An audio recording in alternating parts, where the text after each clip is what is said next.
सुब्हानल्लाह। जब हम पैदा भी नहीं हुए थे तब कुदरत ने फैसला कर दिया था कि हमारा निकाह किसके साथ होगा। तो जो अल्लाह ने लिख दिया है उसी के साथ होगा। अगर हर लड़की के साथ हमारा निकाह जा जिसको देखा हो जाता तो ये जो रिश्ते आके जो वापस जाते हैं ना, कई कई साल तक चलता रहता है, आ रहे जा रहे आ रहे जा रहे। क्यों लोग परेशान होते हैं? अरे सैयद साहब इतनी जगह जाते हैं, पसंद ही नहीं आता। मैं कहता हूं जा लिखा तू वहां पहुंच ही नहीं रहा है। जहां अल्लाह ने लिखा है तू वहां पहुंच ही नहीं रहा है। जहां अल्लाह ने लिखा है जिस दिन वहां पहुंच जाएगा और वो वक्त आ जाएगा तो फिर चट मंगनी पट बिया वाला मसला भी हो जाएगा। लेकिन जब अल्लाह ने जहां लिखा है तू वहां पहुंचता ही नहीं है तो अभी इंतजार कर। ये अल्लाह की तरफ के फैसले होते हैं, अल्लाह की तरफ के। तो रिश्ते आए जाए तो बहुत ज्यादा जो दिमाग पे टेंशन मत लिया करो। अल्लाह ने हमारी तकदीर में लिख दिया है, लिख दिया है तो होना ही होना है। कोई बगैर जोड़े का जमीन पे नहीं आया है। और बेटियों को जल्दी रिश्ते नहीं आते तो माँ बाप खुद उसको ताना देते, कैसी है तू, मनूस है, तेरी तकदीर फूटी हुई है, तुझे अच्छे रिश्ते नहीं आते, हम परेशान है। यार उस बेटी का क्या कसूर है? अल्लाह ने जब लिखा है तभी शादी होगी। शादी वक्त से पहले नहीं होगी, मौत वक्त से पहले नहीं आएगी, रोजी वक्त से पहले नहीं मिलेगी। अल्लाह ने जब जहां लिखा है उसी वक्त होगा, जो टाइम आ जाएगा उसी वक्त होगा, वरना नहीं होगा। हमने तो ऐसी शादियां भी इस छोटी सी उम्र में देखी है। मैंने एक शादी ऐसी देखी है अपने बचपने में कि बारात तैयार होगी, बारात तैयार होगी और तैयार होने के बाद किसी मामले पर झगड़ा हो गया, झगड़ा हो गया बारात के अंदर। तो क्या हुआ, लड़के वालों ने अपनी अना बताने के लिए कहा हम बारात वापस ले जा रहे हैं।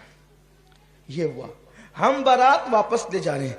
अब लड़की वाले नरम पड़े, यार इज्जत पे बना जाएगी, क्या होगा। उन्होंने हाथ जोड़े, पैर पकड़े, खुदा के लिए ऐसा मत करो, गरीब की इज्जत से मत खेलो, चलो जो हुआ माफी मांगते लेकिन मजरा नहीं, हम तो जाएंगे। बहुत मनाया, लोगों ने मनाया, बड़ों ने मनाया, नहीं माने और वो बारात वापस हुई। बारात वापस हुई। लड़की के माँ बाप की तो मौत से बदतर उस वक्त की कैफियत हो गई थी कि वो क्या करें। लेकिन खुदा की शान देखी, अब वहां पे सब रिश्तेदार रो धो रहे हैं कि अब मेहमान आ रहे हैं कि क्या जवाब देंगे इनको। खाना तैयार है, शरबत तैयार है, जहेज तैयार है, क्या करेंगे।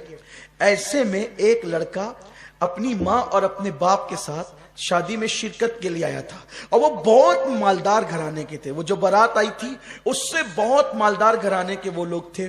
जब उनको रोता धोता देखा तो उस लड़के ने अपने माँ बाप से कहा यहाँ इनकी इज्जत बचाना हमारे लिए जरूरी है। क्या ऐसा नहीं हो सकता कि जो सेहरा उस लड़के ने पहना था वही सेहरा मैं पहन लूं। माँ बाप ने कहा कि ये तो बहुत अच्छी बात होगी, चलो अच्छा करते हैं। और 10 से 15 मिनट के दरमियान ये फैसला हो गया। और उसके बाद बारात का जो टाइम था ना जाने का, चूंकि उधर बारात तैयार हो रही थी, बारात का जो टाइम था उस टाइम तक, मेहमानों के आने तक ये दूल्हा सच संवर करके वहां बैठ गया था, आया था शादी में शिरकत के लिए, बन गया दूल्हा। अब लोग हैरान थे ऐसा क्यों हुआ। वो ऐसा इसलिए हुआ कि उसकी किस्मत में नहीं लिखा था, तो ये बहाने से कैंसिल तो होना ही था। ये तो इसकी बीवी बनने वाली थी ना। एक बात मुझे बहुत प्यारी से यहां याद आ गई और उसको बयान करके बात खत्म करता हूं, मुझे मरकज जाना है। इमाम आजम के दौर में एक हादसा हो गया। इमाम देखो अल्लाह जो तकदीर में लिखता है ना वही बीवी मिलेगी, उसके सिवा नहीं मिल सकती। इसलिए जरा चक्कर में कम रहा करो कि इधर जैसे बिल्ली की नियत छिछड़े में होती है ना, इधर मुंह डाला। हंसने की बात नहीं है, हंसने की बात नहीं, इबरत हासिल करो। इधर मुंह डाला, उधर ताक, उधर झांक, ये सब बंद करो। इस्लाम का कानून नहीं है, इस्लाम इससे मना करता है। किसी के घर में झांकने से इस्लाम मना करता है। ताक झांक बंद करो। गलियों के अंदर साइकिल लेकर के घूमा तो इधर मुंह डाला, उधर देखा, कोई काम नहीं। गाड़ियां लेकर जबरदस्ती फिर रहे हैं, साइकिल लेकर जबरदस्ती फिर रहे हैं। अल्लाह ने जो तकदीर में लिखा है। और सुनो, अगर शादी से पहले बदकारी करोगे तो फिर पाक बीवी नहीं मिलेगी। कुरान, अल्लाह के रसूल फरमाते कमा तदीन तुदान, तुम जैसा करोगे वैसा होगा। लेकिन अगर कोई बदकारी कर चुका, उलमा से सुना, बयान सुना और सच्ची तौबा कर ले, फिर अल्लाह तौबा करने वालों की तौबा को कबूल करता है और अल्लाह उन्हें पाक दामन बीबियां भी अता फरमाता है। तो तौबा कर लोगे तो फिर महफूज हो जाओगे, तौबा नहीं करोगे पाक दामन रहो। हजरत इमाम हसन पाक कहते हैं ना, इमाम हसन पाक का कौल है, अगर तुम चाहते हो बीवी पाक दामन रहे तो तुम पाक दामन बनो, तुम्हारी बीवियां खुद ही पाक दामन होगी। अगर चाहते हो बेटियां पाक दामन रहे तो तुम पाक दामन बनो, तुम्हारी बेटियां पाक दामन होगी। अगर चाहते हो कि बेटे पाक दामन रहे, तुम पाक दामन बनो, तुम्हारे बेटे पाक दामन होंगे, तुम्हारी नस्लें पाक दामन होगी इंशाअल्लाह, अगर तुम पाक दामन रहोगे तो जो तकदीर में लिखा है वही मिलने वाला है, उससे ज्यादा नहीं, उससे कम नहीं। इमाम आजम अबू हनीफा रहमतुल्लाह ताला अलैह के दौर में ऐसा हुआ कि दो भाइयों की एक साथ शादी हुई, दो भाइयों की एक साथ शादी हुई और इत्तेफाक से दो बहनें भी वो थी, इधर दो भाई इधर, ऐसा होता है ना, दो भाई दो बहन हो गई। अब वो दोनों बहनें आई इधर से और ये दो भाई, शादी हो गई। तो इत्तेफाक ऐसा हुआ जब हुजरे में पहुंचाने की बात आई तो औरतों की गड़बड़ी की वजह से और दुल्हने तब्दील हो गई, दुल्हने तब्दील हो गई। यानी इस भाई का जिससे निकाह हुआ था उसकी बीवी इसके साथ चली गई और इसका जिससे निकाह हुआ था उसकी बीवी इधर चली गई। जब अब रात तो गुजर गई, सुबह हुई, तो सुबह होने के बाद ये बात खुल गई कि भाई वो जो औरतों की कोताही की वजह से दुल्हन तब्दील हो गई, इसकी इसके साथ चली गई, इसके इसके साथ चली गई। इत्तेफाक से उस वलीमा में इमाम आजम भी मौजूद थे, इमाम सुफियान सौरी मौजूद थे, इमाम आमश मौजूद थे, इमाम हम्माद, यानी बड़े बड़े उस दौर के अकाबा, यानी कितने बड़े घर में शादी रही होगी वो कि इमाम आजम जैसे लोग उस वलीमे में शरीक हुए होंगे। ऐसा होता है ना कि भाई हाफिज गुफरान साहब जिस शादी में आए तो माशाल्लाह मुअज़्ज़ज़ लोगों की शादी है, हाफिज मकसूद साहब आए तो इज्जतदार लोगों की शादी है, तो ऐसा होता है, मेहमान देख के अंदाजा होता है कि कैसे लोग हैं। अब इमाम आजम जिसकी शादी में जाए वो वाकई इमाम आजम अबू हनीफा, तो वो लोग सब बैठे थे, वो औरतों से बात बाहर आई कि औरतें आपस में कानापुसी करने लगी कि दुल्हन चेंज हो गई, दुल्हन चेंज हो गई।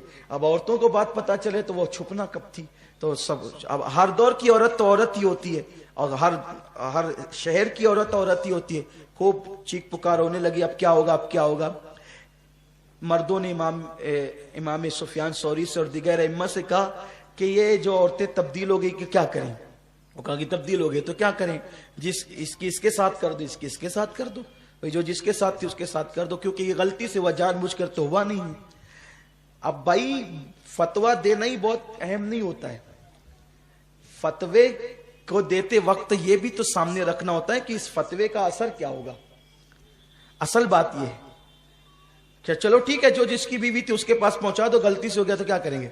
भाई दो बहनें हैं, दो भाई है, एक घर में रहते हैं, अब इसने इसके साथ रात गुजारी, इसने इसके साथ रात गुजारी, अब इसको फिर इसके पास भेजे, इसको इसके पास भेजे, तो ये जिंदगी भर एक दूसरे से नजरें मिला सकेंगे, दोनों भाई एक दूसरे को देख सकेंगे, क्योंकि ये तो इसकी बीवी के साथ गुजार चुका है रात, वो उसकी बीवी के साथ रात गुजार चुका है। तो घर वालों को थोड़ा सा तरह कि भाई चलो ठीक है, जो बीवी जिसकी उसकी उसके पास रहेगी, लेकिन ये रात कहीं और गुजार चुकी है और वो सारी जिंदगी नजर उठा के एक दूसरे को देख सकेंगे, क्या करेंगे। लेकिन उस महफिल में खुशनसीबी उनकी ये थी कि हमारा इमाम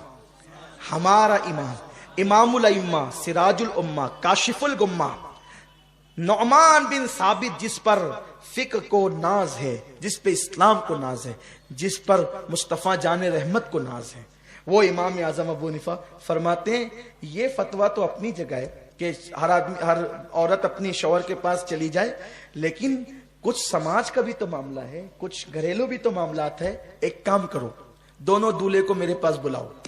वो दोनों दूल्हे आए, आपने उससे पूछा तूने जिसके साथ रात गुजारी वो तुझे पसंद है, उसने कहा हाँ। दूसरे से कहा तूने जिसके साथ रात गुजारी वो तुझे पसंद है, उसने कहा हाँ। फरमाया अब एक काम करो, तुमको ये पसंद है जिसके साथ तुमने रात गुजारी, तो ये जो तेरी बीवी थी तेरे निकाह में थी, तू उसको तलाक दे दे और तू इसके साथ निकाह कर ले जिसके साथ तूने रात गुजारी, और तू इसको तलाक दे दे और ये इसके साथ निकाह कर ले जिससे रात गुजारी। क्योंकि निकाह के बाद अगर विदाई और खलवत नहीं हुई है तो तलाक दी जाएगी, तो उसमें इद्दत गुजारना नहीं पड़ेगा। तो इधर उसने उसको तलाक दे दिया, इधर उसने उसको तलाक दे दिया, और जिसने जिसके साथ रात गुजारा वो उसी की बीवी हो गई, इसने इसके साथ रात गुजारा उसी की बीवी हो गई। देखो निकाह होने के बाद भी कुदरत ने जहां लिखा था, जो जिसको मिलनी थी वो उसी को मिली ना, निकाह भी हो गया है। निकाह होने के बाद भी तो कुदरत का लिखा नहीं टलता, ला तब्दील लिकलिमातिल्लाह। तो और लड़कियों को अगर रिश्ते लेट आते हैं वो बहुत बेचैन होती है कि अरे मुझे रिश्ते नहीं आ रहे हैं, फिर वो कभी कभी गलत कदम उठाती है। लड़के भी उनका अच्छा रिश्ता नहीं होता, बहुत फील करते, अरे यार जो देख के जाता है फिर ना कह देता है, मेरे अंदर कमी कैसे ये सब बताएं, देख के जाते ना कहते। मेरे भैया तेरे अंदर कोई कमी नहीं है, वो तेरे लिए लिखी नहीं थी जिसके माँ बाप तुझे देखने आए थे। मेरी बेटी तेरे अंदर कोई कमी नहीं है, वो तेरे लिए लिखा हुआ नहीं था जिसके लिए जिसके माँ बाप तुझे देखने आए थे। ला इलाहा इल्लल्लाह